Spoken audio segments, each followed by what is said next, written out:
On 12 days, Massachusetts will drop all coronavirus restrictions. So this afternoon, live on CBSN Boston, I spoke with Dr. Paul Sachs, an epidemiologist at Brigham Women's Hospital, and I asked him if this was the right time for this move.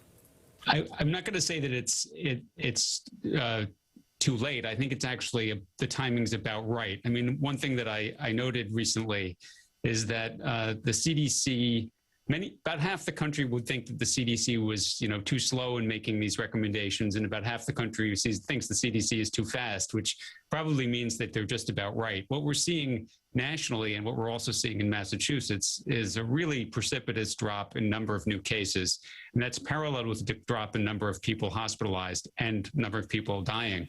So this is the trend that we want. This is what's called, exponential decay. And we're hopeful that it's going to continue through the summer and get things even better than they are now. Yeah.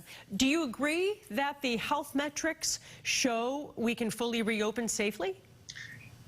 Yes, but with a few caveats. I do feel like, as has been stated numerous times, people who are not vaccinated still are at risk of getting COVID-19, and they're still at risk of transmitting it. I also want to make a special plea that people whose immune systems are weakened by taking medications or being on cancer chemotherapy should be warned that the vaccines may not be as effective as in them as it is in others.